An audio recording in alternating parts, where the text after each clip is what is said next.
summer school program, which is our roundtable discussing visual AI politics and the politics of visual AI. So this is, as I said, the last session within our full program for this year, which of course feeds all into that discussion around generative AI, visual AI, and the politics of that. This is our last sort of public session, but you can see on here sort of the program of the other sessions that we have also done within the summer school. So just very quickly, a little bit about mine and Addy's research centre. We're part of Digital Society Research Group at Manchester Metropolitan University, co-led between us and Daniel Joseph as well. And this sort of, the theme of this year's Digital Politics Summer School all feeds into a part of the DISC research group, which is our visual or our AI literacy working group, which is a lot of sort of thinking and working around this idea of literacy and what it means to sort of have literacy when it comes to generative AI in today's context. So we've got a YouTube channel where all of the sessions that we do, both sort of all of our public engagement stuff is recorded and uploaded to YouTube. I think there's only been a couple of sessions within the summer school program which haven't been recorded, but everything else, if you've missed any of the sessions and you would like to catch up, everything you can find on our YouTube channel, as well as all of our other public engagement stuff as well. And of course, we do have a newsletter which you can sign up to through our website as well. So a little bit about, I guess, sort of today's topic and why this became the topic for the Digital Politics Summer School in general.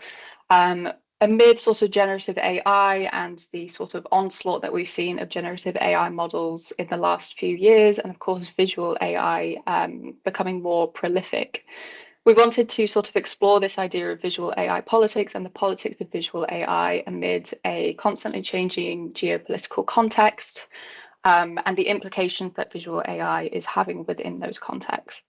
So these 3 screenshots are of news articles from within the last month of some of the implications that we are seeing, both in terms of context of conflict and the generative AI images that are infilling where photojournalism potentially can't, and within social media platforms, and the sort of the political polarization that we're seeing coming from these images.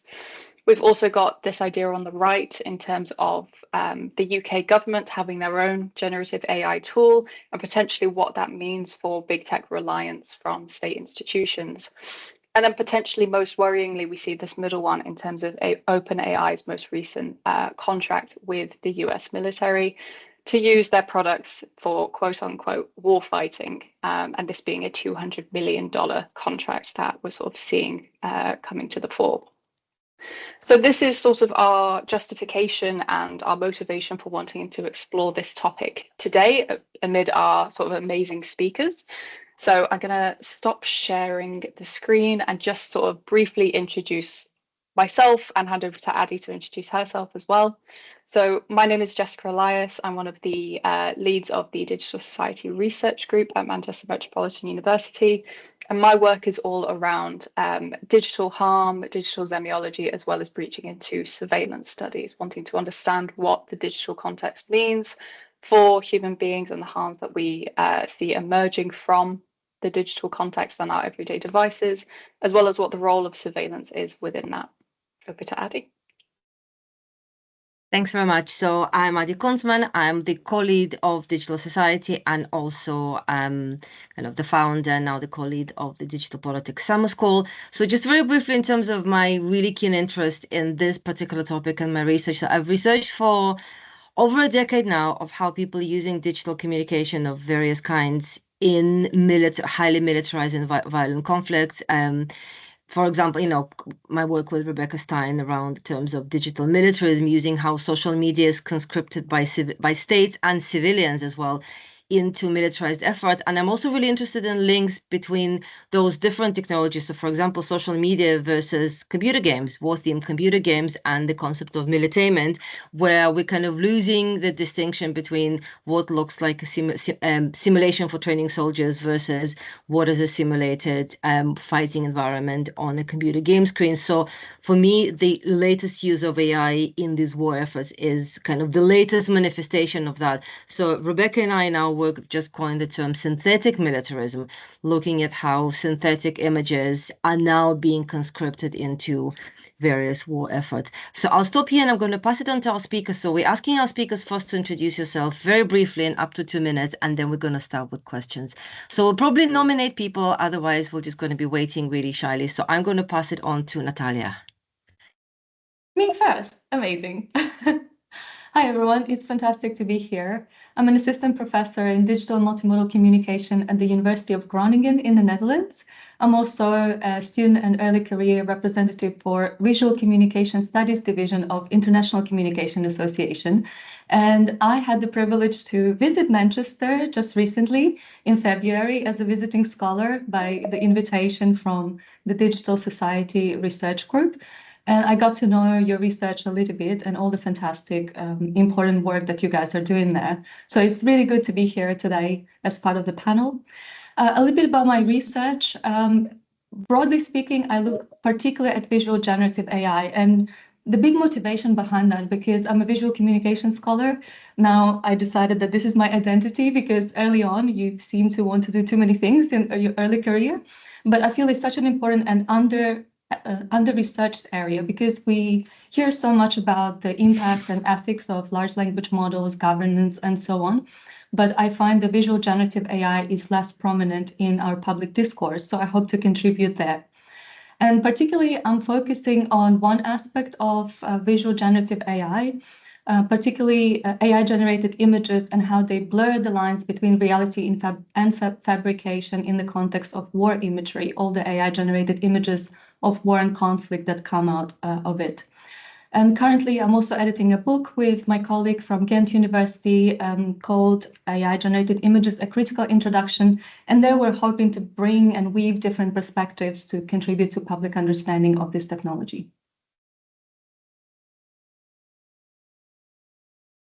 Thank you. So next, shall we go to Yov? Of course. Hi, I'm Yoav Galai. I'm a lecturer, assistant professor in international relations at Royal Holloway University of London. It's a college just outside of London, but we're part of the University of London. I study visual politics, which is what we call visual culture in international relations. We tend to take over things. And my big beef with the discipline and the subdiscipline is how it valorizes analyzing discrete visuals and completely and utterly ignores visualities, political visualities, the relationship between race and racialization and modes of looking and all the other stuff. And that's sort of this sort of things that I write. Most recently, I wrote about the visual imaginary of international relations and how early social sciences were so affected by race science, which was so visual, which was dependent on visual innovation. And that's sort of the space in which I'm working. And the other thing that I'm doing is, because I come from photography, I work with students on what we call visual writing, and they create visuals using graphic design software as well as AI, and using that just to see how we can sort of extend disciplinary imaginaries in visual politics and in IR more generally by having them engage with some more elaborate artistic work, what Stuart Hall called autographic counter practice. And that's something I'd also present a bit about today. So thank you. Fabulous. Thanks very much. Over to Donna. Good morning, everyone, and thanks for having me. I'm Donatella Della Ratta. I am an associate professor of communication and media studies at John Cabot University in Rome. My background is actually, I am originally a media ethnographer trained on Arabic-speaking media. I did my PhD in Syria, where I lived for 4 years, doing an ethnography of the politics of Syrian TV serials, which eventually became a book, which was slightly modified by the events on the ground, because when I was there, the Syrian uprising started in 2011. So my research lately shifted from the politics of television and TV drama, like so more traditional broadcast media, towards more like user-generated forms of media. And particularly in the book which I published in 2018 called The Shooting Revolution, Visual Media and Warfare in Syria, I elaborate a theory of violence and visibility, which I am now moving, let's say, to the next step by doing this research on the concept which I call speculative violence, very much connected to generative AI and what is unfolding right now in Israel and Palestine. So my work is in deep connection and dialogue with Adi and Rebecca. I see it as a counter shot or maybe a complementary shot to what they are developing. So I'm really happy to be here with at least one of them, Adi. Lately I've been working on this concept of speculative violence using different formats. So I'm now finalizing the book, but actually I started exploring it through a series of lecture performances on this very topic. I just did one in Berlin a few weeks ago. So yeah, I'm mostly, I'm trying to develop I'm also doing a lot of video essays. So maybe like Yoav, I'm also a practitioner, not only someone who works with theory, but I am developing also media artifacts such as performances and video essays that are investigating the politics of visual generative AI. Thank you. Wonderful. Thanks very much. Over to Roger. Hello, good morning from Barcelona. My name is Roger Canals, Roger. I'm an anthropologist and filmmaker, professor in visual anthropology at the University of Barcelona, and I am currently the PI of an ERC consolidator project titled Visual Trust, Reliability, Accountability, and Forgery in Scientific, Religious, and Social Images. And the aim of this ERC is to investigate through ethnographic research, adopting a bottom-up and comparative approach, how individuals from different sociocultural milieu interact with images in terms of trust and mistrust, and what is for them a reliable, deceptive, or misleading image. So we are comparing, I will give more details afterwards, different contexts, and we are also using visual means. I mean, one of the tenets of the project is this idea of studying images through images. So of course we write books and articles, and you know that, but we are also preparing a set of films. Some are already done, exhibitions, and also programs of visual literacy in relation with fact-checking agencies, hospitals, or centers of astronomy, for example. I think that this is mostly all I wanted to say. Just also to add that a long time ago, I was living in Manchester as well for 6 months, and I have great memories of that period. So who knows, perhaps new visits will come in the future. Fantastic. Thank you very much. Yeah, one day we should reconvene in person in Manchester. And Miriam, over to you. Good morning, everyone. Good morning from Amsterdam. I'm a professor of digital anthropology. I have started my scholarship mostly around the intersection of politics, colonialism, and internet technologies, mostly focused in Palestine. I have written books and articles about it, but I've also been engaged in different projects that is trying to study and talk about the relation between the history and presence of imperialism and colonialism and how that is embedded with current infrastructures. I really think that we need to historicize many of our discussions and use of terminology. At the moment, AI is the big label, but obviously AI is part of a genealogy and history of technology that we used to talk about with different terminologies. And I think that's important because we can then continue the connection in a kind of historical materialist way. So I don't see really a conceptual separation between my earlier work on Israeli settler colonialism and the use of cyber warfare and contemporary use of lavender and AI. I think it's part of the broader military industrial complex, but also a part of the similar political ideological agendas. And so I in many research projects I'm involved with now as a PI and as a co-I on infrastructures, we think about how to reimagine these technologies without them being part of cloud computation owned by these big tech companies that are also part of the military and quite violent manifestations, whether they are for visual expressions, for textual expressions, that for me is secondary.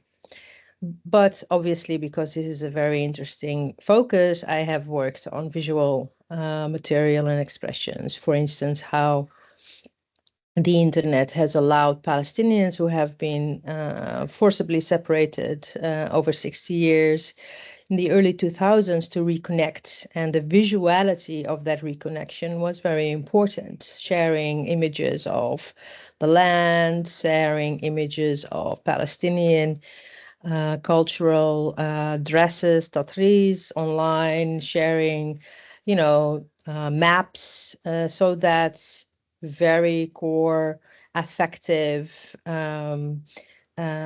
implication of the visual has direct ramifications for how collective identities are also shaped in context of colonialism. And so that has been sort of the thread throughout my work, trying to historicize, making a link with political ideologies, and trying to embed materially in the context of infrastructural imperialism. And I would love to hear from others and have a conversation today and see where we all fit in. Amazing. Thanks very much, everyone. So Jessica, over to you. Awesome. Yeah, thank you very much, everyone. So our question for the panel is quite a big overarching one that we're going to give everyone, I think, probably like 10 minutes or so to address. So the main question for this panel is, what impact, in your view, does visual generative AI have on politics? And what are the politics of visual generative AI? I don't know if we want to have someone volunteer to go first, or if we just follow the order from the introductions.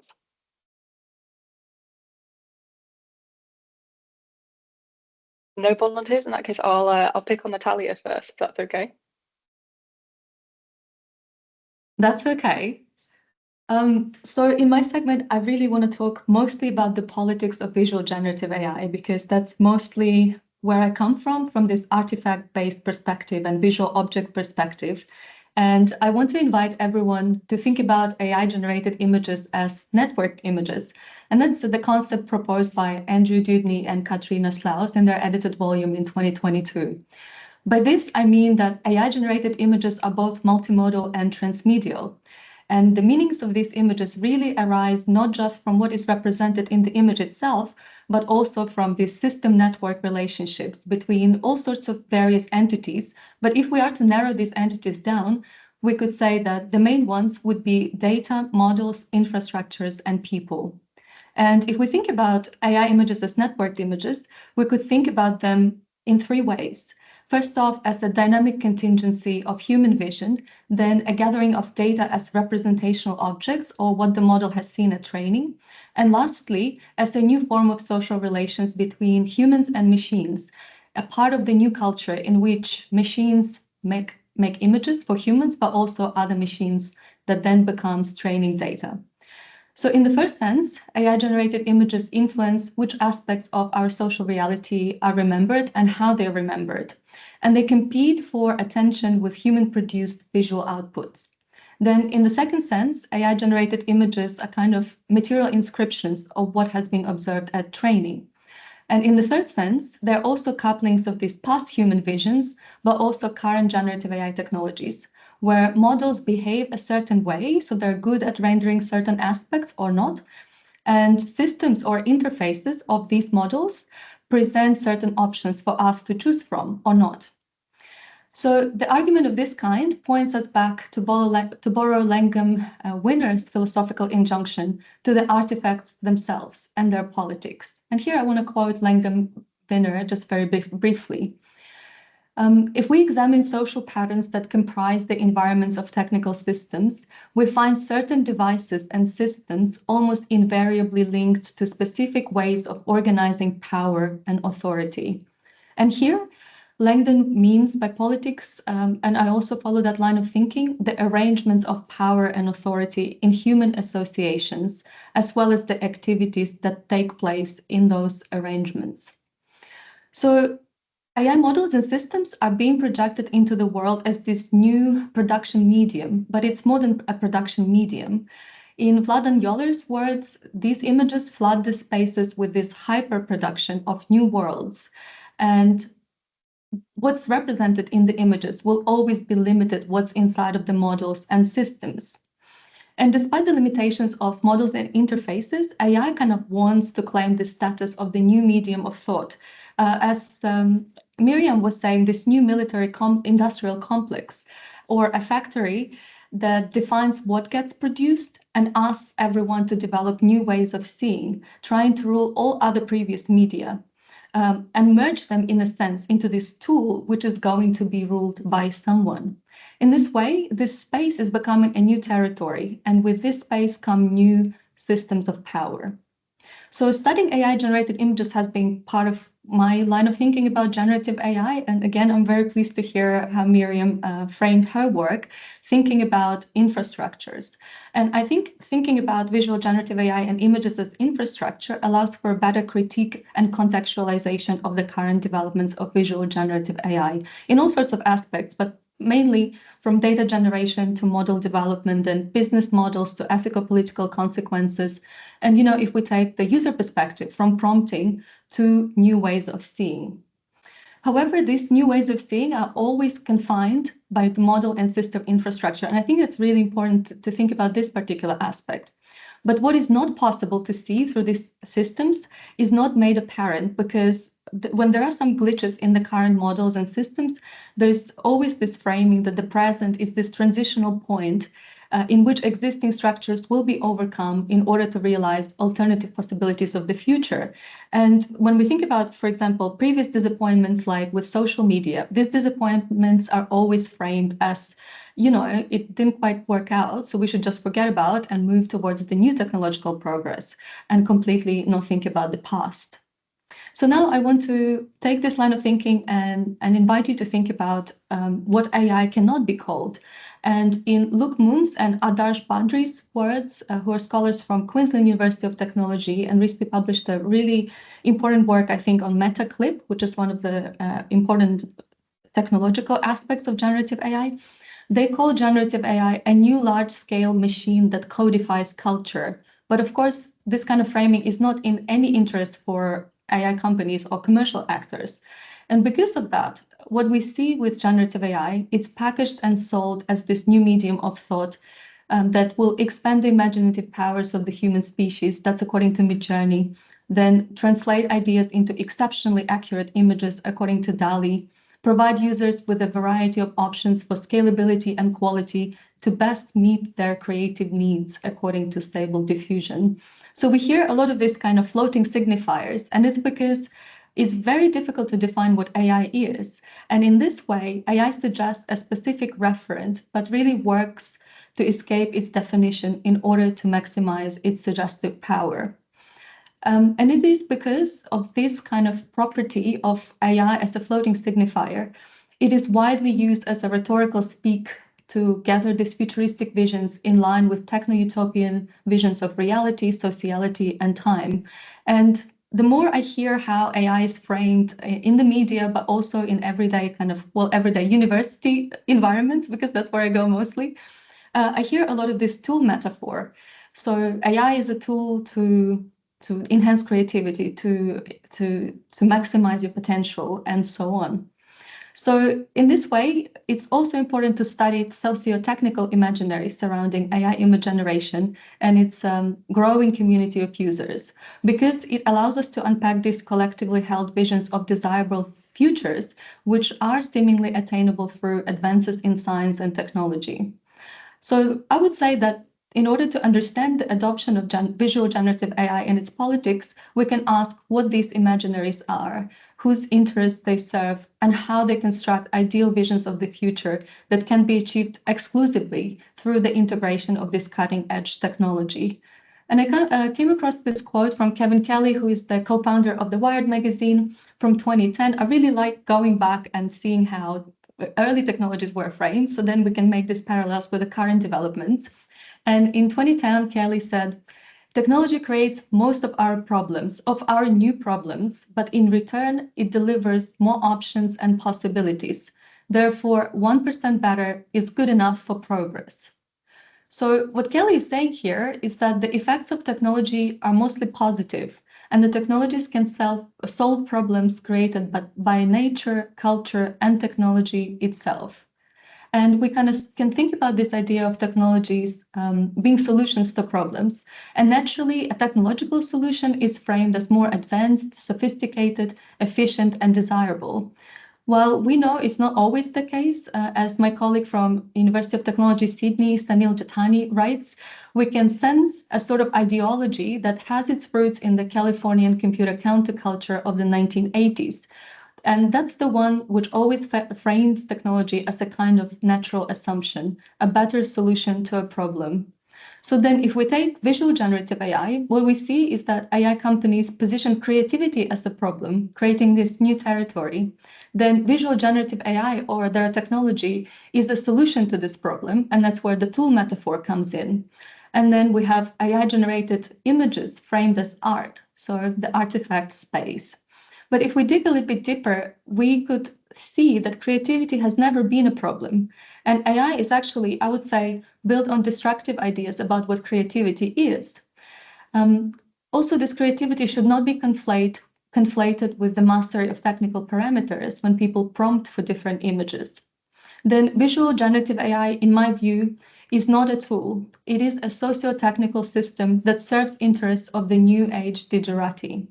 AI-generated art is not art because, although it has a growing pioneering community, it has no values behind it, as Valentina Tani argues.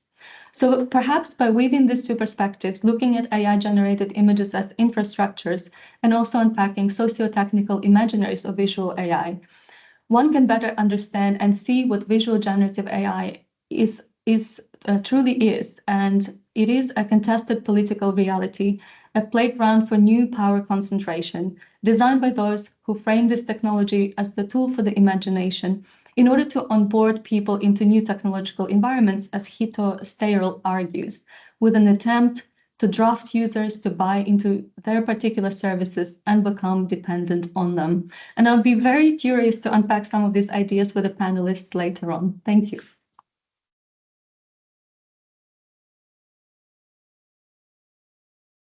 Amazing, thank you so much. I have so many questions already. Who was it that went next? Was it Yoav? Yes. I think it was. I'm Yeah, ready. yeah. I'll hand over to you if that's all right. Oh, thank you so much. Incredible stuff. You're going on the reading list, Natalia. Thank you so much for having me. I prepared some notes, and they're based on this link that I'm going to put in the chat. It's this website. It's rtn.earth. So rtn.earth is something that my students created. This was after a workshop that was led by Daniel Trilling. He's an investigative journalist specializing in the far right. And it was about social justice and journalism. So this was a week of learning new skills. I taught them web design and associated skills, fonts, colors, behaviors, and also writing, a lot of writing. writing pitches, writing FOI requests, writing drafts, writing more drafts, peer editing, etc. Journalism at its core is recognizing how political systems work in order to be able to recognize how they don't work. So it's civic literacy in the highest order, and students did great. They explored their world in a way that they couldn't in a conservative politics department, or really in any British politics department. So immigration, anti-blackness and healthcare, Gaza, the rise of far-right discourses, reform. So we are a majority Black and global majority college, and this is what our students care about. But when I presented this project, in which I taught the students the web design and also creating visuals, I'll tell you more about that in a bit, the question that I was asked by my overlords, by my supervisors, who were impressed and they pushed for scaling up was, I mean, as you can imagine, did you put any AI in it? And if you do it again, can you put some AI in it? They need to know AI, and we thought that because you know about AI, there could be some AI there. It seemed like they would have been more impressed by prompting than by the actual work, which was interviewing and writing and rewriting and researching and sending FOI requests and all that stuff that's so impressive and so important, but it's not AI. So whatever we do around AI in education, the hype is inescapable. AI is seen as inevitable, powerful, let's not miss out. It's also going to kill us all. It's like a person, it's a super person, it'll replace us. Can we have it? How can we not have it when another university does? And we know the literature, we know what AI hype is. But in short, our goal is to prepare our students and ourselves for harm and benefit in the future, to a transformed world of work and a transformed world of higher education. And one example, if you're interested, is Keath.ai, Keath.ai, which is a small language model that will do your marking for you. I'm not against it, by the way, if this is being recorded. I'm just saying. But AI, as we all know, and as some speakers have mentioned, is harming right now. Most prominently, AI has been doing this work of incrimination in Gaza, applying an actuarial gaze to processes of targeting and being touted failingly, luckily, as a legitimizing mechanism for genocide. Arguably, the most important visual relationship to think about in the context of AI is the martial gaze.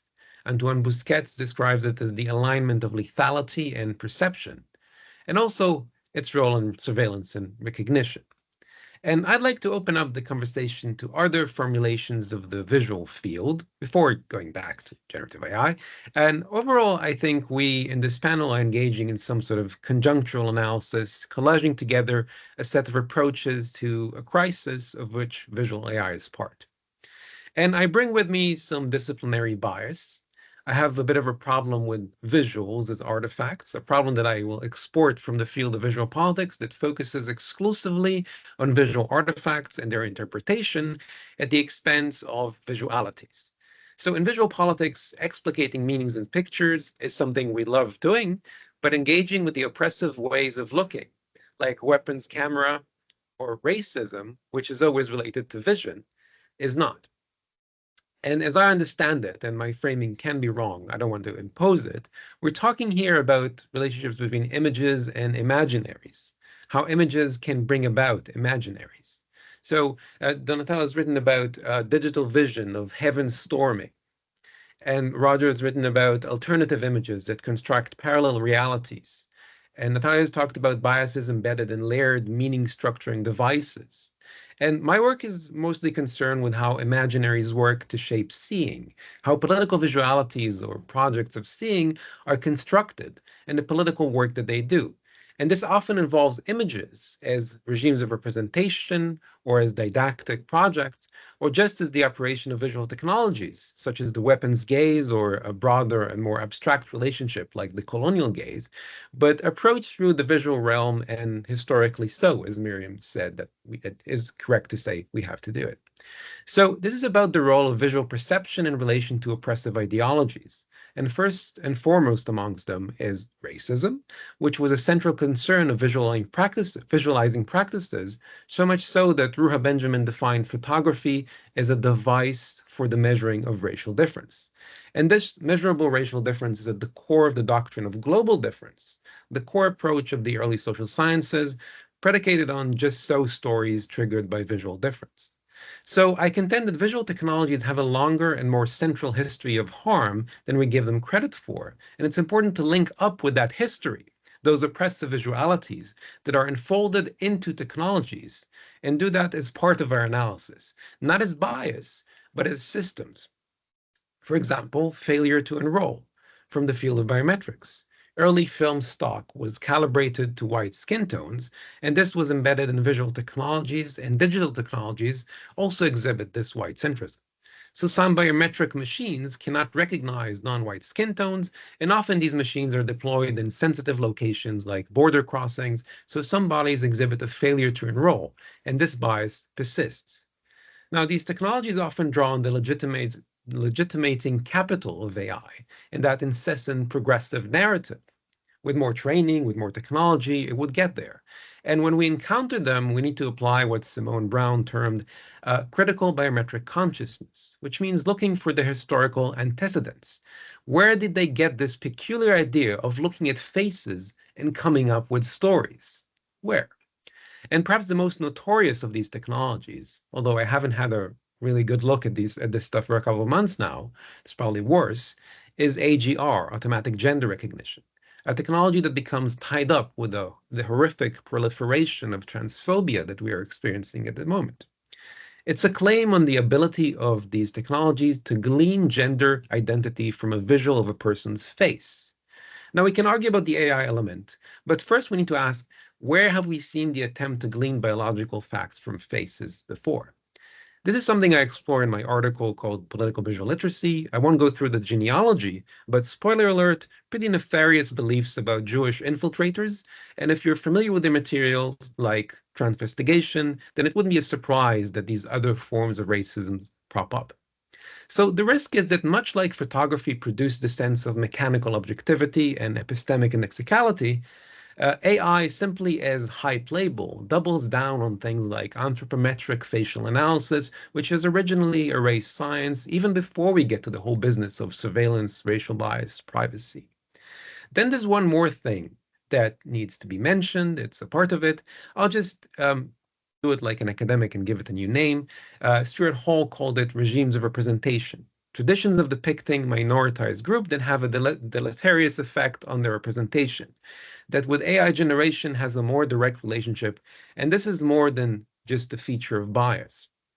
I'll just give you one quick quote from W.E.B. Du Bois in 1920. He explained why, as the editor of The Crisis, the magazine of the NAACP, he could not reproduce images of Black people. He wrote, "Colored folk, like all folk, love to see themselves in pictures, but they are afraid to see the types which the white world has caricatured. The whites obviously seldom picture brown and yellow folk, but for 5 centuries they have exhausted every ingenuity of trick, of ridicule, of caricature on Black folk." And I'm skipping the part where he's describing caricatures in language that I don't want to reproduce, but you can read this essay in Darkwater. And he says, as a result, if The Crisis puts a Black face on its cover, our 500,000 colored readers do not see the actual picture. They see the caricature that white folks intended when they make a Black face. So a regime of representation is not just the totality of images, it's the overall imago, the stereotypical template that carries racist just so stories, in this case, anti-Black iconography, but this applies to so many different cases. We call it bias sometimes, but it's more than that. It's a shadow archive, a network of semiotic connections, or as Hall explains it, the whole repertoire of imagery and visual effects through which difference is represented in any one historical moment. And Hito Sterl, I hope I pronounced the name correctly, shows how this operates in AI as well in her work Mean Images, where she demonstrates how, when she generated an image of herself, the resultant image was a stereotype that froze her likeness into a racist caricature. And we can also find different examples of that, and I had a little exercise, but I'll skip over that. So one way of undoing this, horrific background stuff is to do things like I'm doing with my students. And in the link I gave you, rtn.earth, the last link is to an exhibition of their work. This is a module that I'm teaching them. It's about graphic design, including AI, but it's all predicated on a canon of critical collage artists. So they engage with the work of Romare Bearden, Hannah Hoch, Wangechi Mutu, Maud Salter, Deborah Roberts, and you can see that in the work. The very first work by Phoebe Solomon, if you go there, is very much influenced by Deborah Roberts. So it's about looking back at these gazes, about using AI as well, just as one part of it, and usually a very small part, and it makes very little sense to just generate the whole thing as part of the workflow, because these technologies have been implemented fully into Photoshop and all of these different softwares. And later on, I'd love to show you some of the examples and take apart some of these collages and some of these ways of looking back at these technologies and looking back at these ways of seeing that also implement AI and turn it on its head in ways that my students have done that I wouldn't have done myself, but makes sense to them. So I'm looking forward to the rest of this conversation. I hope that these different strands make sense together, and thank you. Thank you so much. I'm going to hand over to Donatella next. Yes, thank you.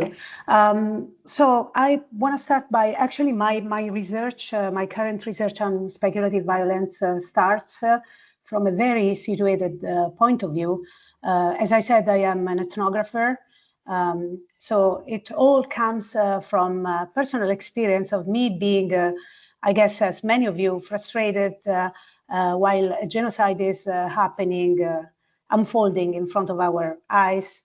It's frustrated is probably not the right word, because it's something much more than just being frustrated.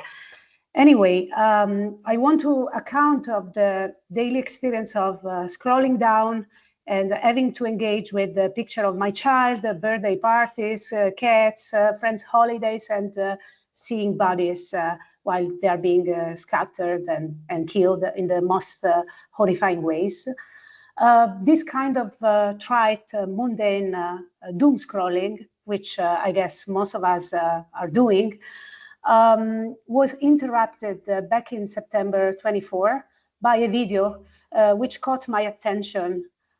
This video was, I saw immediately when I opened the file, I saw Al-Aqsa Mosque burning. Maybe you are familiar with Al-Aqsa Mosque. Al-Aqsa Mosque is the third holy site for Muslims.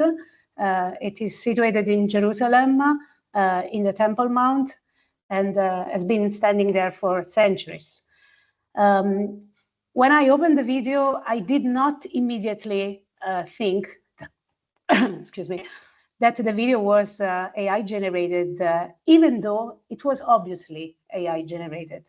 But in the context of watching a genocide unfolding, and in the context of being a witness to the many infringements of the status quo, which has been in place in Jerusalem since the occupation back in 1967. And this status quo has been infringed so many times by far-right Minister Itamar Ben-Gvir in the current Netanyahu government, and many others who are following him in trying to do these provocations at breaching the status quo. So going to the Temple Mount to pray, which is forbidden to non-Muslims, but also attempting at sacrificing lambs, for example, or other kind of animals in the Temple Mount. So for a moment, maybe for a second or for a minute, which for me lasted like an hour or a month or a year, I did believe that Al-Aqsa was on fire. And then my research question started from this belief. Why did I believe this video? I mean, somebody like me who is fluent in visual literacy, who is a critical scholar, who knows very well the history of the Middle East, and yet I did believe it. So why did I believe it? And and after that, I must say that after this video, of course, because of algorithmic serendipity, I started seeing so many other videos of Al-Aqsa burning.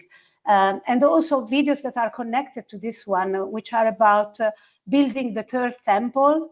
So the third temple, which should replace the Al-Aqsa Mosque. So the third temple is believed to be connected to the coming of the Messiah in Judaism. And the location where this third temple should be built is exactly where Al-Aqsa Mosque is built right now. So I started seeing also other videos of the third temple being built, videos of augmented reality in which you see clearly the Al-Aqsa Mosque being replaced by the third temple. And of course, users, because I want to also reconnect to what Adi said in the beginning, which is that not only states or corporations are engaged in this digital militarism, as Rebecca and Adi call it, but mostly users. So these were obviously user-generated images in which users have been fantasizing about building a third temple and writing about that in their posts, in their captions. So replacing Al-Aqsa with the third temple. So going back to my original question, so why did I believe it? Well, the answer is, of course, because the fire of Al-Aqsa was plausible, was politically plausible in a situation in which, as you know, after October 7th, 2023, and the genocidal war on Gaza, many things have been happening, and the current Israeli government and the global governments also have been switching to the far right even more so. So, for example, fringe movements such as the Third Temple Institute in Israel have been gaining grounds, you know. So there is an atmosphere of social political plausibility that is surrounding this event that I was watching being materialized by generative AI. And I started investigating this idea also from the point of view of the infrastructure, as also Natalia and Yoav have pointed out. So what does it mean from an infrastructural and aesthetic also point of view that an event is plausible? Because here in describing the fire that has been lit to Al-Aqsa even before it has happened in the material world, I'm talking about a social political plausibility. But also I want to connect this idea of social political plausibility to the idea of aesthetic, to an idea of plausibility that a scholar of generative AI, Roland Meyer, talks about in a very compelling article, which was actually published a few months ago, in which he describes the aesthetics of platform realism, what he calls platform realism, which is the kind of environment, visual environment and political environment that has been shaped by generative AI. So when he describes platform realism, he talks about plausibility. So plausibility in his understanding is a statistical affordance, right? I don't want to go deep into details about how the generative process happens, but it's just worth reminding us that the whole process of generating images through Gen AI is based on statistical renderings. And in fact, Hito Steyer claims in her very recent book that we might call them not images, but statistical renderings. And I do very strongly agree with her. So for a matter of statistics, the training data set, which we give to the generative AI to learn how to see the world, creates latent spaces. So spaces in which empirical objects that have been used to train the AI are rendered into abstract concepts, which are called latent spaces. And Antonio Somaini has written extensive work on the politics of the latent spaces. The latent spaces create an abstract idea of, let's say, catness, Middle Easternness, whatever.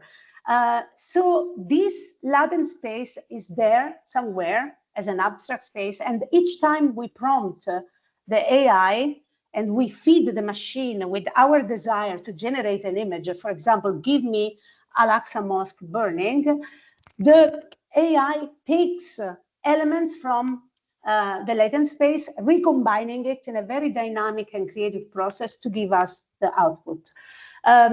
So when Meyer writes about latent spaces, he talks about statistical plausibility. So the most plausible occurrence, affordance, statistically speaking, is the most likely to be used in the generative process. And following Hito-style, plausibility is also something that connects to applause. So something that is pleasing the average. And in fact, if you read mean images, Hito-style talks about mean as medium also, mean as the double meaning, you know. So basically, Meyer connects to this idea of like average when he talks about plausibility by saying that the most likely occurrence is also the most praised already in the past, okay? So what is most plausible is also what has been mostly liked in the past and approved in the past. So he concludes by saying that platform realism, it's something inherently nostalgic, structurally speaking, nostalgic and conservative. So going back to Al-Aqsa, I elaborate, or the Third Temple, I elaborate the idea of speculative violence, thinking about a violence that is kind of anticipatory. Has not happened yet, but it might likely take place.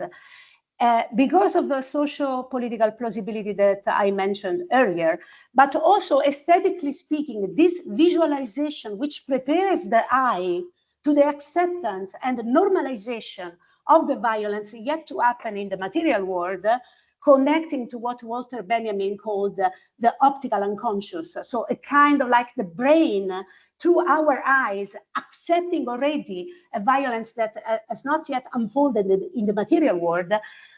Something that looks like anticipatory or forward-looking or world-building is in fact profoundly conservative in that it is built around this statistical plausibility that connects to the concept of meanness, applause, appeasing the masses, because this is what they want, you know. And again, going back to the idea of latent spaces, idea of Middle Easternness. What is the Middle East? And I want also to connect to what Miriam said about colonial technology. Of course, the ideas that are stored in the archive of the future, which is, in my view, the archive of the past and not of the future, dressed up as if it was the future, these ideas are inherently connected to colonialism. So we have embedded this idea into the visuals. You know, another example that I talk about in my upcoming publication on speculative violence is the Riviera of the Middle East, which Adi and Rebecca have always talked about. Because the Riviera of the Middle East is not something that Trump created from scratch. It's something that exists in the Zionist imagination from a long time. And actually, Adi and Rebecca give a great example, going back to a video that was broadcast by Hulu back in January 24, which went completely unnoticed. And yet it's exactly what Trump does in February 25. So a year before, Zionist, techno-Zionist imagination had already prompted the AI to visualize the future, which is the past in the end, because it's about palms, belly dancers, like all the very trite imagination of the Middle East, which also Edward Said talks about in his book. You know, it's Orientalism quintessentially Orientalism. So we have seen examples of these, like in the ad that Adi and Rebecca mentioned, but also in Benjamin Netanyahu project Gaza 2035, which was released in May 24. So we long before Trump visually rendered it into the so-called Riviera of the Middle East, which I bet all of you have seen. So to wrap it up, because I think my time is over, I could speak forever about this, but let me just say like one ending sentence. So basically my idea of speculative violence revolves around this anticipation of the future, which is visualized as the future likely to happen, and yet connects to a past which is deeply rooted in colonialism, that generative AI helps to render into glossy, forward-looking imagination of the future that is put forward our eyes for normalization and acceptance in the optical unconscious, as Benjamin talked about. And I think I will stop here because my time is over. Thank you. Thank you so much, Donatella. I'll pass over to Roger next. Yeah. Well, thank you to everyone. Thanks for the invitation. As I was saying at the beginning, I'm the PI of an ERC project called Visual Trust, Reliability, Accountability, and Forgery in Scientific, Religious, and Social Images. And I want to highlight that this is a project which involves 6 researchers. And so the ideas that I'm going to share with you today have been forged through the conversations with the whole team, and especially in conversation with researcher Mihai Andrei Leaha, with whom I wrote a couple of articles. One of these is this article called Resisting Alternative Images that I'm sharing with you in the chat. And I'm also sharing the website of the project Visual Trust, which contains a section called Ongoing Research, in which we are uploading what we call visual drafts, which means instead of conceiving the project as a sort of black box, you don't know anything about the project until the very end. Sorry. When a book is published, we try to upload the provisory ideas, films, or texts that we are generating in conversation with different agencies in order to create a community of thinking and experimentation, which I think is what academia is about. I will share with you some ideas mostly about trust, relationality, and imagination. The first one, talking about trust and visual trust in particular, and then I will share a couple of references about this concept. I totally agree with some of my colleagues saying that first, to understand the impact of AA visuals in politics, we have to understand where we come from. That is the long history of images. And here I would use the term the genealogy of images, genealogy being a term very familiar for anthropologists. And you know that the genealogy has 2 main concepts, filiation and affiliation, right? So the images connect to each other in terms like creating a kind of genealogy. They connect to each other. So the idea of networked images that Natalia raised is very appropriate here. And here comes the idea of visual trust and the importance of photography. Oh, this has been largely discussed, right? So what is visual trust? To trust an image means to consider this image as a reliable medium to know the world, relate to others, and intervene in reality. And well, our conception of visual trust is very rooted into photography, right? The 20th century is the century of photography. So we were learned to relate to, let's say, photographic-like images according to a certain regime of trustability or trustworthiness. And so we, in a way, learned to see photographs or photographic-like images as belonging to a specific regime of evidence, right? This idea of trusting these images. This has been largely discussed. The fact is that now with artificial intelligence, we are capable of generating images, adopting these representational aesthetics, but lacking of this indexical or referential nature of images. And of course, it can spark some regimes of trustability or trustworthiness, which are not the case. In a way, this can be a danger. Of course, people may take false images as real ones, but at the same time, it has an epistemological advantage. And the epistemological advantage is that, in a way, artificial intelligence images allow us to rethink recursively what images have always been. And this is, again, one of the themes that you have highlighted, that is political devices, not BAs, but simply forged into relationships of power and inequality, no neutral images. Photography has never been the pencil of nature, as the first authors would call, that is an objective device of the outside world. And I'm not saying here that analogical photography is like digital photography, or that all digital photography is like images made through artificial intelligence, but as artificial intelligence images are rooted into this genealogy of images, they are a good way to recursively think on the history of pictures. So this is one of the interests. The danger would be to go to the other side and to say, okay, I mean, there's no way of drawing a distinction between different ways, different kinds of images, different regimes of visual trust. And as you can't trust anything, let's doubt about everything.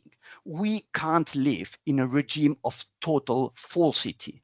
We must trust other people and artifacts, I mean, circulating in the world as images. We constantly interact with and through images in terms of trust, and they are so rooted into our day-to-day experience that we couldn't live without them. And this is part of the, I think, the importance of social sciences is to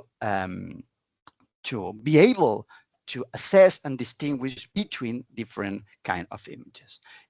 Because the apparent homogeneity of images will always go to the side of the extreme right, the idea that all images are equal, no ways of creating or assessing images, just, I mean, follow your emotional impulse. So this, the second idea is about relationality, which is a very important term in anthropology. I think that there are no images per se. There are only ways of relating with and through images. So images should be approached in a very contextual, bottom-up, and relational approach. This is the idea of the concept of intensification. Images are intensified when they form part of a specific social relationship. And this gaze, this action with and through images that updates their potential meanings and function. This is why, for example, the fake in images is not the property of the image itself. There are not fake or false images or true images in themselves, but they acquire specific meanings in specific relationships. This is one of one idea that I also developed in an article that I'm sharing with you right now. So this is just to highlight the importance of this bottom-up and comparative approach. And so this idea of relationality is very important in the case of AI images, because they mostly appear in the digital landscape. And the idea of circulation is very important, how they circulate, how they are shared. The idea of the informational bubbles, for example.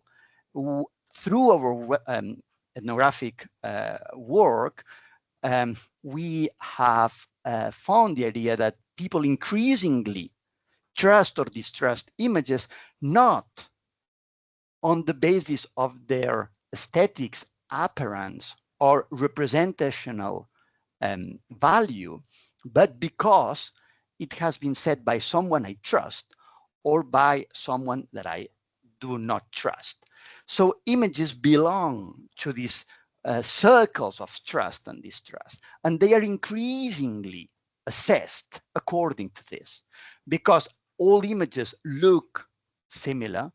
Photographs that or images that look like photographs may be generated through artificial intelligence. So, and I don't have any means to assess them, although there are softwares to assess images, but it's mostly fact-checking agencies who use them, right? But in our day-to-day experience, in a kind of phenomenological level, it is mostly the fact that the image forms part of a relational network that makes the images be interpreted in a way or another. So we have, as researchers, enter into these circles, understand. And these informational bubbles and these circles have been crucial in the spreading of fake news and the rise of far-right movements in very different places and in electoral processes, right? And I would like to say a couple of more ideas. One is very connected to what Donatello was suggesting, and it has to do with imagination, right? Imagination is very important. Trust is a performative concept. To trust is a future-making principle, one of the most important ones, right? But before doing something, you have to imagine it. You have to visualize it, right? And what artificial intelligence has is this possibility of visualizing in a very realistic way. And I insist on my first idea. We have learned to connect a representational and aesthetic device in terms of a specific regimes of trust, right? Though artificial intelligence is capable of representing in a very apparently photorealistic way, although not only, a potential, plausible, to use Donatello's words, future scenario, right? And this is very important in terms of action, right? Again, it can be good because we can make a more equal world, or can be used for other goals. But the important thing is, again, in terms of experience, how these images appear, the genetic process of images. And these images appear often, and our informants express themselves in this way, as what Alfred Gell called an enchanted technology, right? You write some words and then the images pops up, right? They appear. They, in a way, at least phenomenologically speaking, they appear as part of a long history of images called the autopoietic images, or self-generated images. That is, images that generate themselves. In religion, this is very common. An image of a saint just appeared in the mountain. No one made it. It's like an auto-portrait of the saint itself. At the very beginning, it was said the photography was that. The definition of the pencil of nature pointed to the idea that photography was a self-portrait of things. Well, in a very different manner, the experience of artificial intelligence connects with this idea of a sort of autopoietic images, although we know it belongs to algorithms, to systems, to artifacts. I'm talking more from the user experience, right? And again, it gives a certain status of plausibility or anonymity, connected to a sense of opacity, of course, that shapes the way we relate with these images in terms of trust and mistrust, and that may add a specific symbolic value as a potential plausible future scenario, leading to action. And this perhaps is a very interesting idea to connect to the second question that you proposed to us, which has to do with the politics of visual generative AI. And a lot has been said about opacity, on automatization of these images, deep learning, statistics, of course. But there is an important aspect as well, which is very linked to this idea of, magical or self-generated images, which is the idea of the distribution of agency. The fact that these images are generated through a multiplicity of agents intervening in their creation, right? Because we know that the fact that users enter prompts modifies the way future prompts will work, right? So they are constantly changing. The idea of distribution of agency gives strength to this idea of apparently self-generated images, an image that just pops up, that comes from nowhere, like a sort of revelation, right? And this idea of revelation, it's not the image, it's the image of no one. So it's the image of everyone. It has the, in terms of imagination, it has a specific potential symbolic value, which may lead to this idea of plausibility, that is to a potential future scenario. I will finish with two final thoughts. I think that within this idea of adopting, the importance of adopting a bottom-up qualitative approach, a relational attitude, and this is the main objective of the project we are carrying on, is to analyze the ethical stances that people adopt vis-a-vis artificial intelligence and visual artificial intelligence. And it's very important also to understand what we call modes of iconic assessment. What does modes of iconic assessment mean? The idea of what are the patterns mobilized by specific individuals in different sociocultural contexts to assess, to verify, to evaluate the reliability or trustworthiness of images, because they are deeply rooted into, again, genealogy, of course, but also into personal and collective memory and experiences. Future and the way we imagine it is also the product of a historical heritage that we constantly reshape with and through images. Within the project of Visual Trust, we are working in this direction. We're preparing a film mostly on how fact-checking agencies work, right? And what is for them to assess an image. And here is very interesting, because if you think, and I will finish with this idea, we increasingly verify images not on the basis of what the image shows, but on the idea of metadata or data associated to images. So something which is, to use Favero's words, beyond the frame, right? So this idea of the image as data, but also data as image, because data is increasingly represented in a visual manner, right? The idea that to assess an image, and it is also a big shift in trials, in courts, in the judiciary realm, right? A new figure has appeared, is the figure of the visual verifier, the person who actually gets an image and has to assess the image, but not on the basis of what the image shows, but on the basis of the source of the image, right? We are doing making a film on this, and a couple of books and articles which will appear, and that I will, of course, be very happy to share with you. One is more connected to visual anthropology, and sorry for the publicizing it here, but we don't have that so many places as this work, mostly on visual anthropology, but which has a chapter on artificial intelligence, which will be published in the months to come, and which has some reflections from the anthropological point of view on this sort of religion-like experience that artificial intelligence may acquire in a specific context. Thank you very much. Thank you so much. And I will hand over to Miriam to finish us off. Thank you.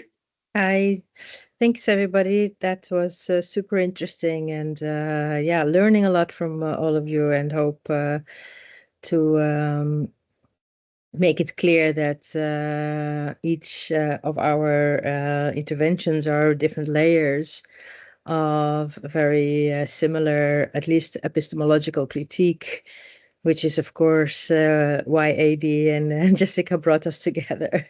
There is a particular, I think, also political sharedness here that maybe is unspoken, but I think is very clear in the kind of critical approach towards the political economy of the infrastructures we're talking about, approach towards the ideological foundations, whether it's the specificity of visual media or the mediation thereof, and I really like that.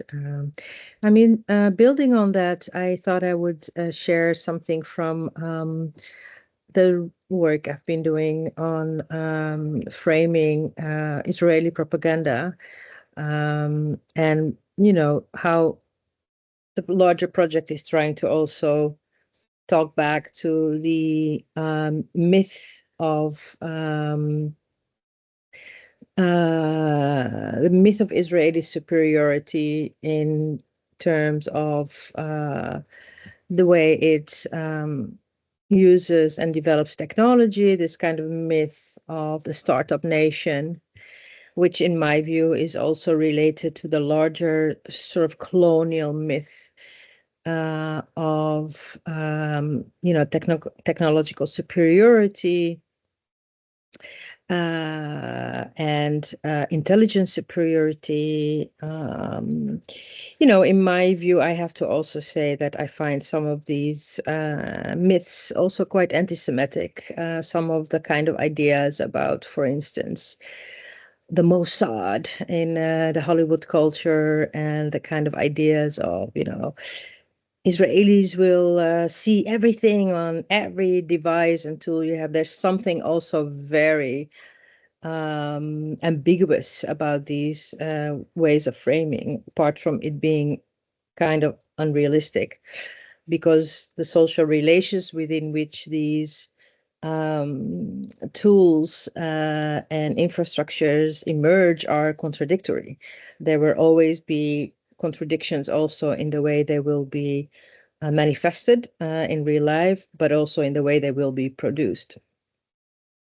So I was interested in working on propaganda as a form of mediation that is more about self-deception than about reality.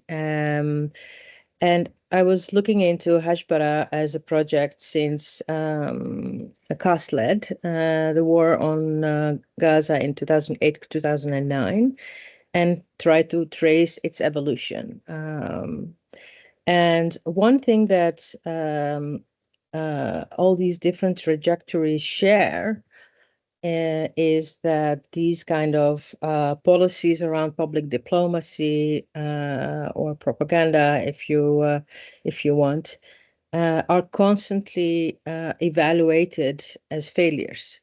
So one thing all these different stages have in common is that there is big internal disappointments. If you look at Haaretz newspaper, which is a liberal newspaper, but even other mainstream newspapers, there's always critique of how the Israeli public diplomacy failed.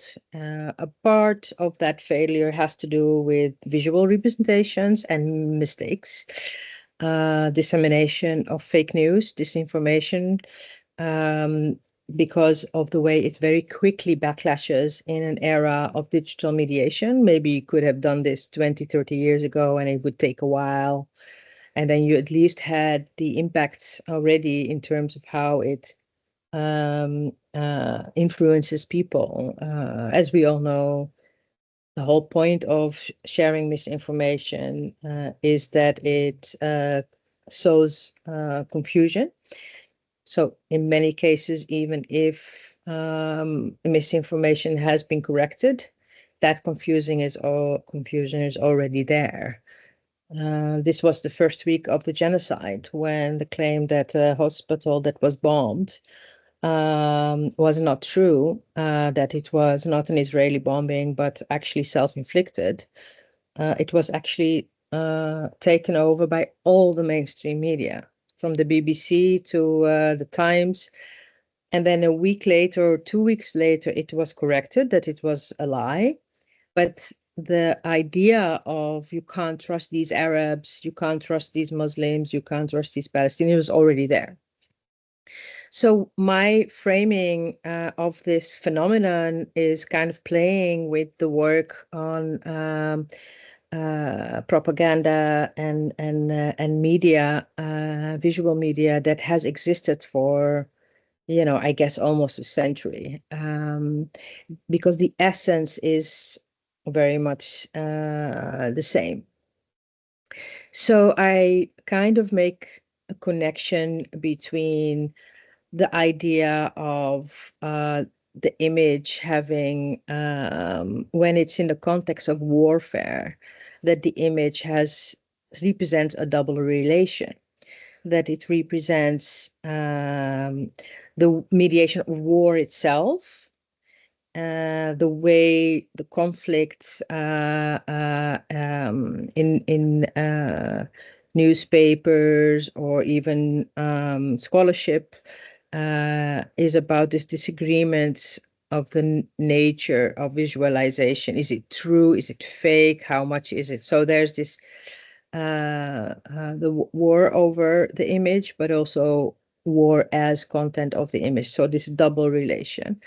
And this is very known in the work of, for instance, Susan Sontag, her approach to this kind of double relation of image and war.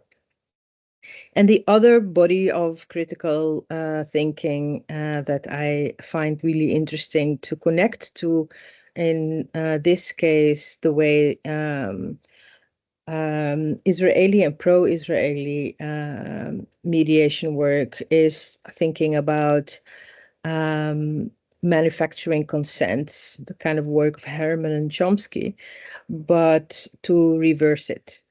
And I reverse it thinking of Edward Said's work on peace and its discontents. So what I see is a manufacturing of discontent rather than consent.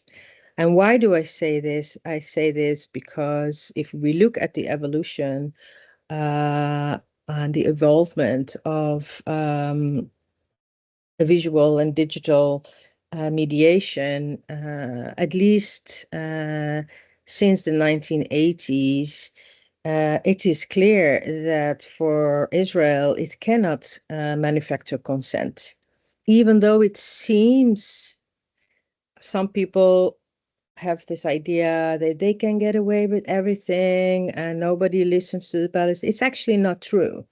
If you would take out of the equation the usual suspects of, let's say, the NATO, as we just had for 2 or 3 days in the Netherlands, or the warmongering states that support Israel, then actually you're left with a majority of the world, and also within even the part of the world that are seemingly in favor, the majority of their subjects that disagree. So the question is, when do you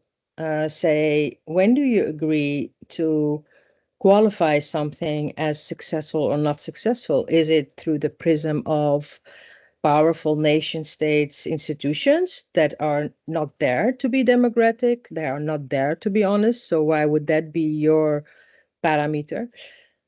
Or is it the way people reject it on the ground? Well, for me, it's also by looking at how Israeli government bodies and pro-Israeli institutions themselves frame it as disastrous. And I found it really interesting to look into this and find that this has been the debate since 1982, since the war on Lebanon. A lot of critique in Israeli society by mainstream settler colonialist type of figures who are just pragmatic.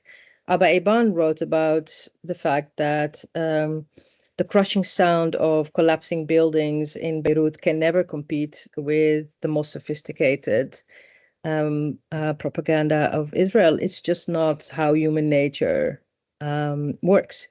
And so I try to make this connection between that whole history of the war over images and the war as part of the content of images, creating this tension, this contradiction, and related to contemporary digital infrastructures and AI to make the point that what changed very clearly is the pace.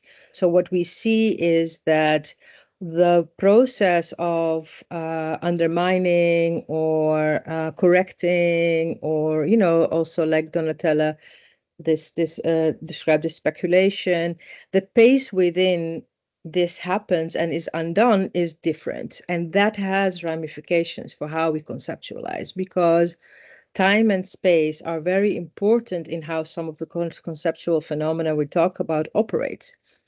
So the lasting impact or the successful political objectives of a particular approach can actually change not so much by the infrastructure itself, but by the way it shifts the time and space connection.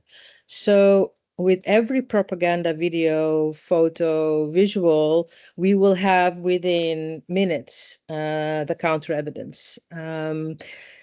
My interest is in how these movements around the counter evidence and of undermining and talking truth to power are embedded within underground movements, and that is what makes it successful or not. So if you have seen over the past 2 years that in the context of strong social movements, grassroots movements, there was a division of labor of activists understanding that you need to also tackle digital media, that in those conditions you saw that the undermining of the impact of visual mediation is far more likely, and it's the process of undoing what only recently was in panic called, oh, the end of the world because of disinformation. Maybe, but if that domain of disinformation also has generated its own counter movement to undermine disinformation, then that shifts our arguments. We can't just continue to say this is the era of fake news and disinformation. I was thinking about this in two ways. Very recent, I thought I would share with you the hilarious, albeit pathetic, example of Mark Rutte sending a text message to Trump to tell him, how proud he is of him and that he is, taking on the world, in the assumption that this was a private text. I think that was the main assumption.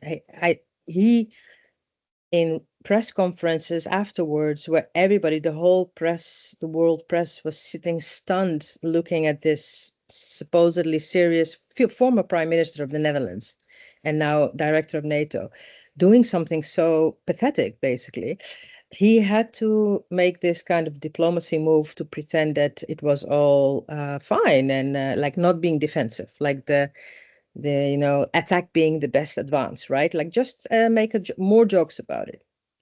But actually, if we scratch the surface, I think what is interesting is to think about, why did Trump share that? Because also we are seeing a shift from fake news to real news.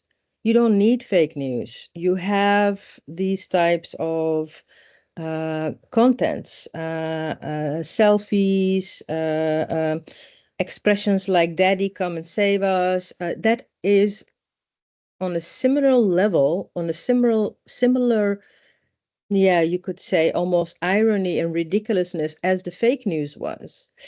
And so you don't need that type of economics of fake news when you have the realness of it. But what happens is it breaks a social contract. The social contract being you don't share private information. And you need people like Trump to break that social contract, because there is no ethics and morality. That was one example that I thought was so interesting, because the first response of everybody was, this is fake news. This can't be real.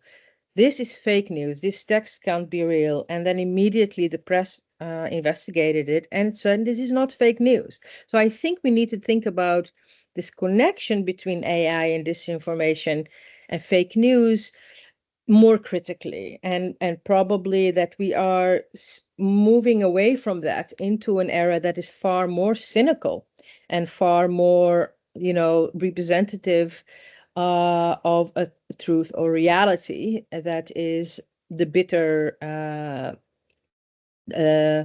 bitterness of the reality being you don't need the Mediterranean vision of Gaza to be created by AI. I think that connection is incorrect. You have already existing plans by architects and bureaus of urban planning that have imagined this way before AI. So I think sometimes we need to be careful about how we connect AI and the second example, I will end with that because I don't want to take too much time, is the way also visuality in times of horror competes with ideas of manipulation or aesthetic art being imaginative productions. And so that was the argument I also made in the last article on this, is that in times of genocide, you cannot obviously prevent everything to be disclosed. One or two, that's the strategy of warfare. That's why the Iran-Israel war was very, very dangerous, because even if you have the superiority of an Iron Dome, it does not have 100% protection. And so the strategy of warfare is, in that case, we will shoot 1,000 more, because then mathematically the chance for one of those to land will happen. And this is also happening with the impossibility to cleanse off the reality of the genocides, because there are other venues that allow the genocide to be part of the public consumption. One of the venues is, as I said, the double impact of visuals.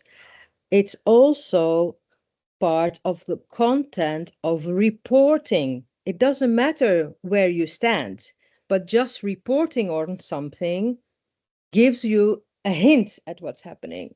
And so this has happened, in my view, with the example of this year's winner of the World Press Photo. This year's winner of the World Press Photo was of the 8-year-old Mahmoud Ajour, a young boy whose arms were mutilated. And the story is that there was a bombing in Gaza City. He lost an arm. He woke up. In the chaos, he was looking for his family, went back, and then there was a follow-up bombing, and he lost his other arm. This is, an incredible photo. The photographer was Samar Abu Alouf, and she took the photo when he was, recovering from his injuries. And as I said, this was chosen as the World Press Photo. And the director of the World Press Photo stated, "This is a quiet photo that speaks loudly." Why was it reported in the press? It was not reported in the press per se to report on Gaza of Israel. It was reported because it won the World Press Photo. Every year, the winner of the World Press Photo is elaborately discussed. And so this is what I mean by the cracks. So when war becomes part of everyday life, it will also seep through what everyday life reports: photography, art, teaching, and then it seeps through those mediations. And that's, I think, an interesting example of this idea of, Susan Sontag's idea of image and visual having a double relation in the context of war. There's a war over the image, but also the image itself represents war.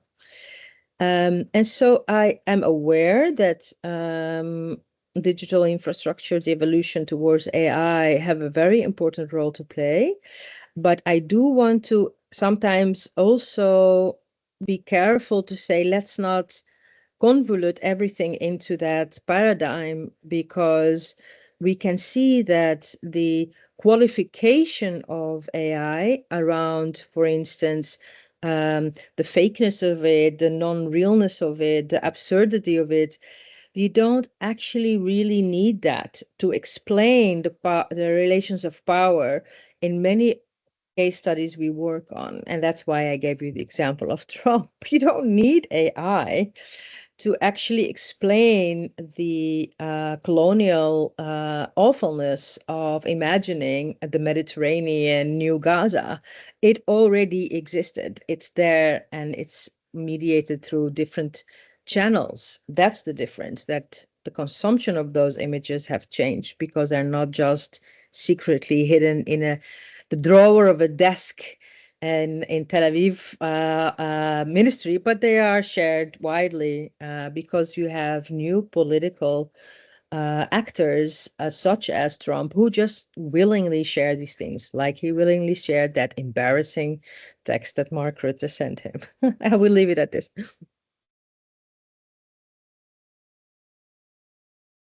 Absolutely phenomenal. Thank you so much, everyone. Just as a little bar in terms of how great everyone's speaking was, my pen literally ran out of ink and I had to go and get another one. So lots and lots of notes were taken, but I don't want to take over any discussion because I think we've got about 19 minutes left of the session. So I wanted to open the floor for our attendees and our audience. So if anyone has a question, feel free to use the raise hand button, or if you would rather not speak on the recording, feel free to pop your question in the chat and I will read it out for you. But also I think we do also have space for our speakers if you want to sort of discuss or sort of like cross-reference your presentations as well and continue the discussion. We'll wait and see if anyone puts any questions in the chat.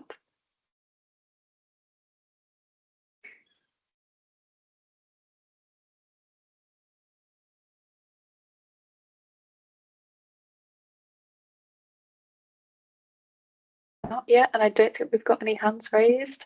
So do any of our speakers want to react to one another?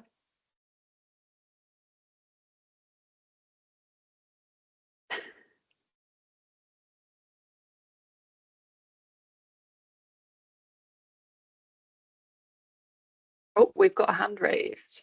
Hi, Yes, thank go you ahead. for the great talk. I was going to type my question and it's just getting longer and longer, and I thought it'd be easier if I just say it.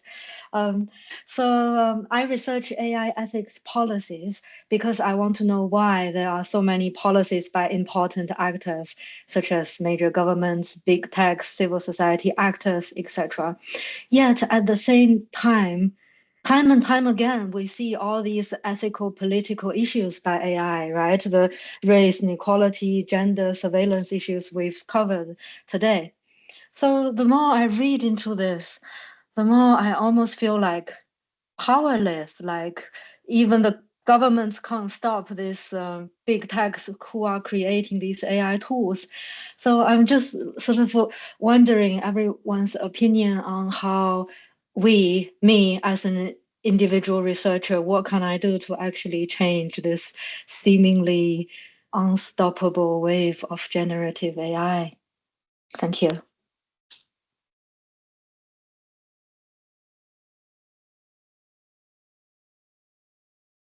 I have something to say, but I'd like to hear the others first because I feel my head is still spinning from my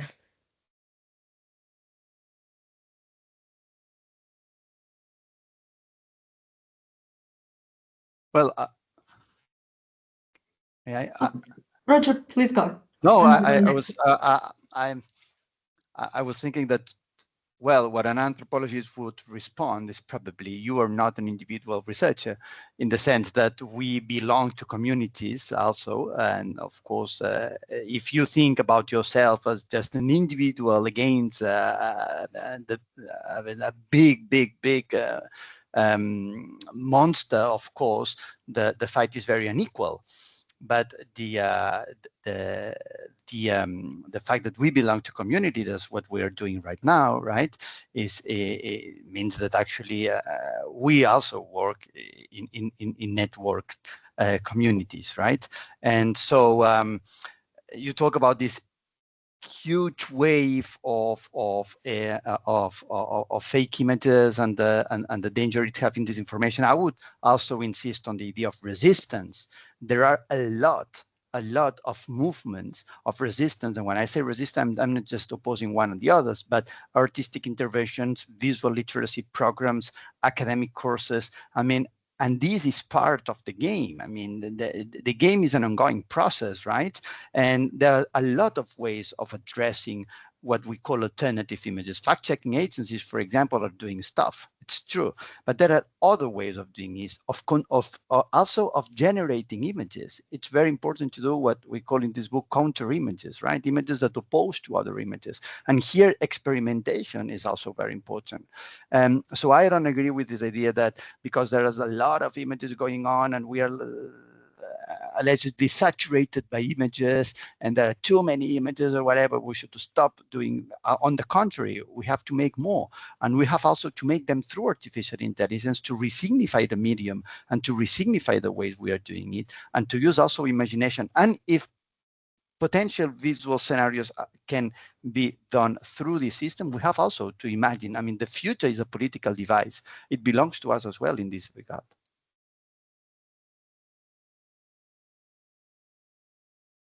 I had just a very quick note because policy research and AI ethics is not my main space, but I know that scholars, Miriam, you would know this, the scholars at UVA are doing fantastic work trying to build the idea of empirical AI ethics, so really taking a bottom-up approach to ethics and that informing the policies and such.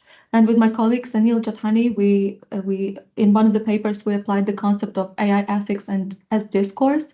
So we're looking at how do people actually think about what is appropriate based on their personal idea of responsibility and morality.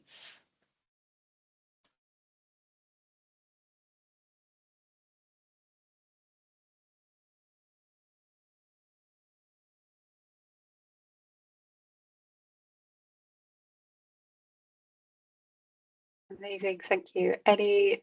Oh, Addy, go ahead. I guess I'll jump in. I mean, I've also have a lot of questions, but since I didn't want to kind of prioritize my space. I mean, I'm like you. I'm absolutely mind blown by both the richness and the kind of the many intersections between everyone's approach, but also the differences. But there's something I've been thinking about, and it builds on the previous question of policy.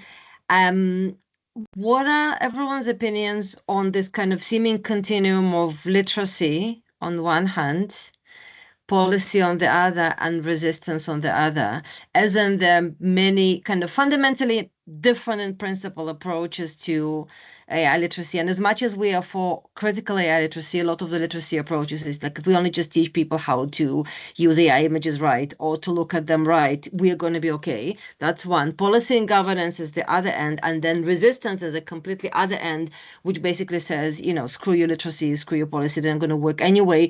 We need to radically undo. And I would really be interested in hearing all of your thoughts both on this continuum and, perhaps there is something else as well beyond these three.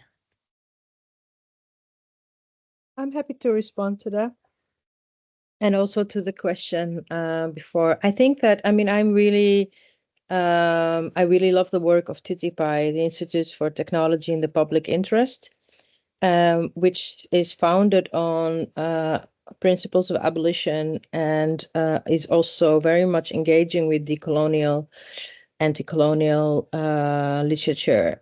For instance, how Walter Rodney or Frantz Fanon and Cabral wrote about this double relation that we have, and that we it cannot be moralistic in terms of how we reject engaging with something because it is part of the system. And so this is, I think, for me also informative in how we cannot reject a division of labor because they are domains of power that we have to engage with. So we can't say policy is not for us, or the state is out of my purview, or I have this kind of romantic middle-class anarchist idea about how you will, but you do also have to engage in thinking about alternatives. So actually that does, on the other hand, not absolve you from thinking of alternatives. So I like this kind of dialectic approach that TTIP and other organizations that work together have developed, where it is about at the same time making legible the power and policy, the quagmire that is power and policy, because it's made deliberately illegible. It is made deliberately complex so that we don't understand. And this is very important in the field of technology, because the field of technology already has this ambiance of like, you need to have a bloody PhD in programming to understand what even the lingo, right? And this is done deliberately, and it is done undemocratically. A lot of information had to be really dragged out through freedom of information requests and whistleblowers.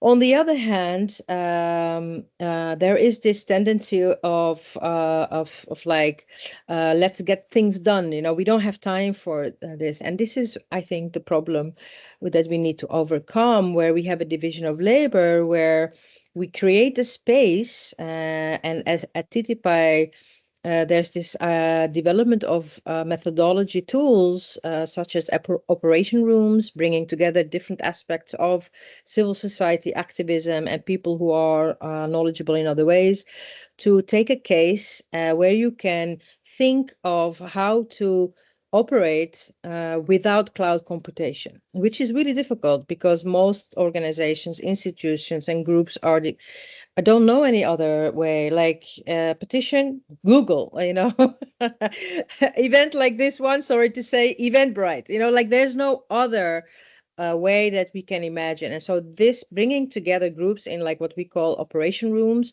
or having drop-in clinics where people can come and say, look, normally we just don't have time. There's a genocide. We don't have time to think about, let alone develop alternative tools, but you have to make the time and the space for it.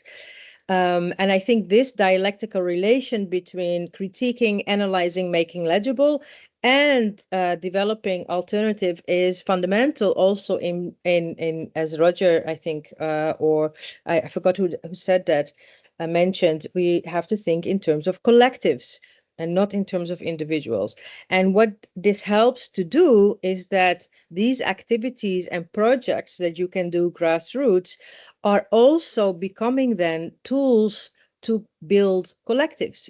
Like, it's difficult to think about collective, it's so abstract, but when you have a concrete objective, that is a reason for you to have a collective. And I think that for me is very important, this dialectic relation. And what our initial projects have shown, for instance, is working with Transnational Institute, who did a brilliant report on EU complicity, is that ethics and other related beautiful sounding paradigms like transparency or what have you are actually co-opted as tools to compete with big tech.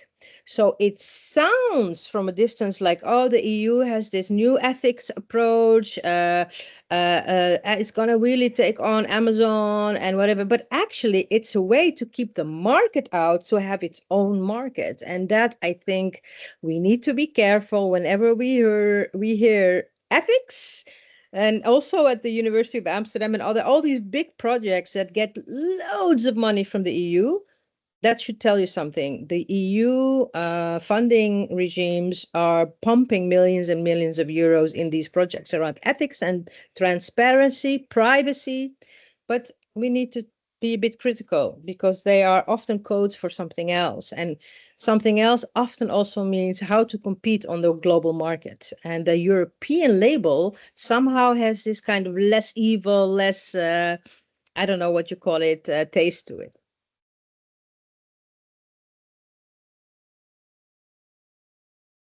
Thank you. So I think, Donatella, you put yours up first, didn't you?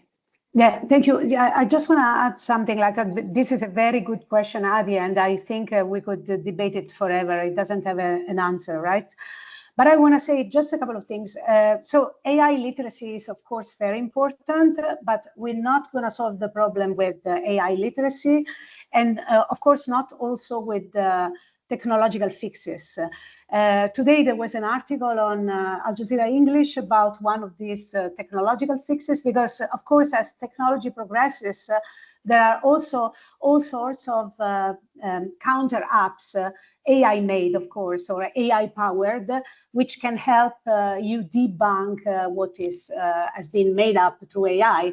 But what is at stake today, I think, it's not so much like offering a technological fix, but thinking about the dramatic paradigm shift that we are observing in the making.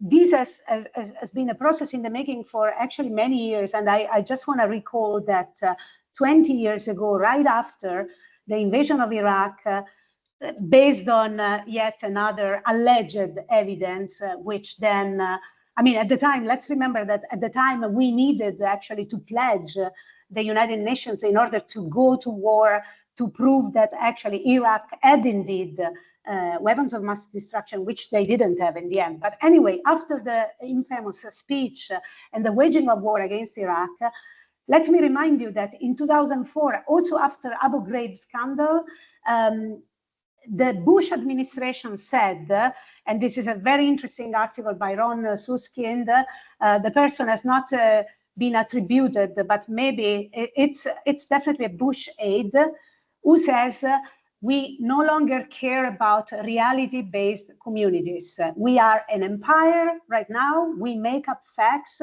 and people like you, he said, pointing at the journalists, will be left studying those facts. And in the moment in which you study those facts, we will be making up other facts because we are the empire.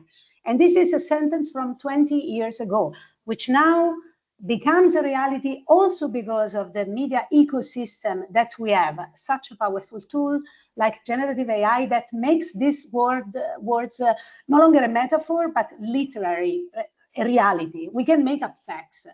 And I just want to say that there is a whole apparatus of, in the right-wing conservative philosopher, theorists that have been thinking about this idea of like creating reality from fictions. Like, for example, Nick Land, one of the main theorists behind hyperstition, which is an idea of like a fictional thing that becomes a reality just by being circulated, very different from superstition.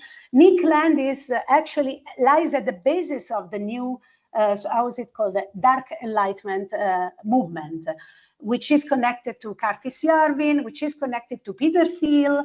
So we are talking about a new paradigm which has been created over 20 years, right after War on Terror has been elaborated. And we need to react to this. I mean, what I see as a problem is that the progressive left has not realized yet that AI is not a project of innovation, that AI, as worth reminded today by Natalia, which picked up also Hito Steyer's words and many others, Somaini, who are saying AI is not about creativity. Gen AI is not a tool, is not the answer to a question of lack of creativity. AI is a project of power, and actually Kate Crawford calls it an energy companies, you know, because there's extractive companies, you know. So we should rephrase. We need, first of all, an imagination of the future, which we are lacking as a progressive left, unfortunately, because there is no resistance possible if we don't see the future. And I see that we are not seeing the future. We are not able to imagine anything because we don't see it. So I think this is important, and I think it's important to build a coalition of people who understand that AI is not a tool, it's not about creativity, it's not about making our lives better, but it's a project of surveillance, control, and extraction of labor and resources.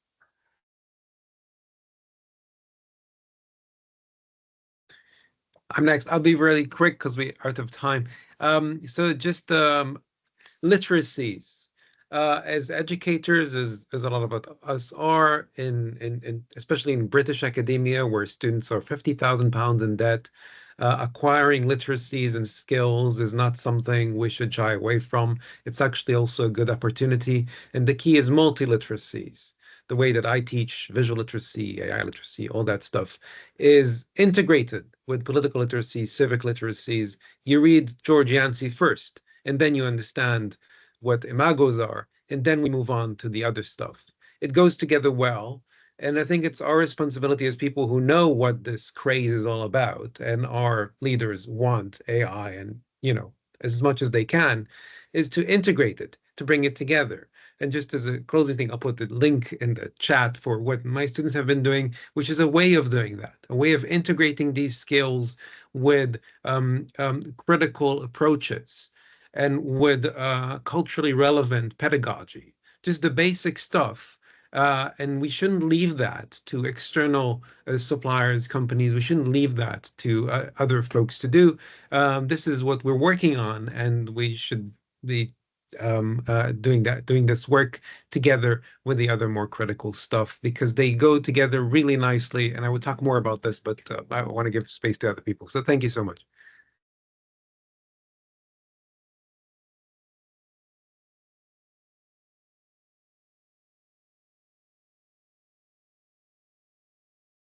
Perfect. Handing over to you, Roger. I don't know if some of our colleagues or the audience want to say something, because I said something before and we only have 1 minute left. No? Just very shortly regarding the idea of ethics that Miriam was pointing out. I think that this is a crucial idea.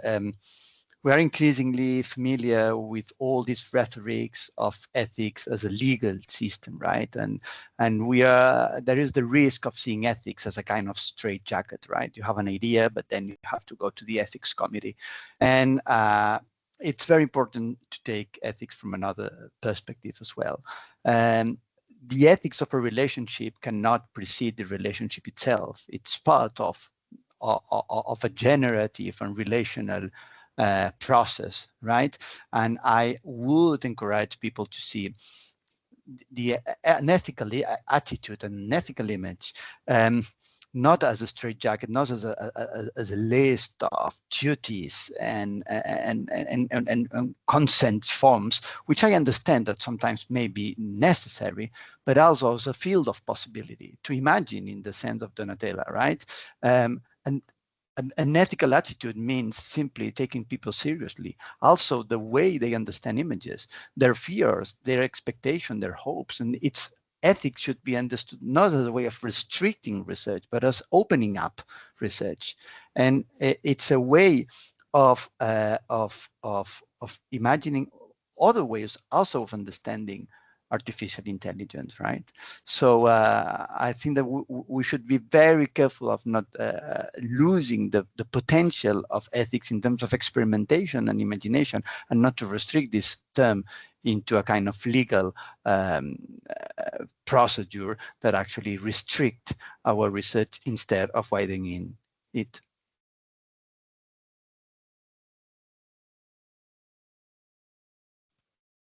Thank you very much, everyone, and apologies to those with questions in the comment section. I'm afraid we have run out of time for today's session, but we are going to be putting together a resource pack with some of the works from everyone on the panel, and we will be circulating that to everyone who has been in attendance today.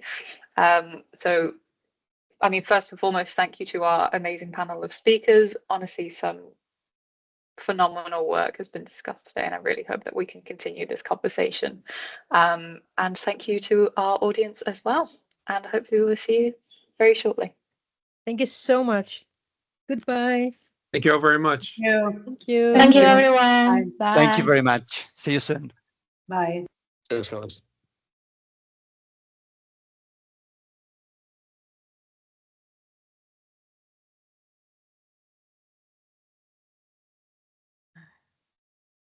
I need to stop the recording.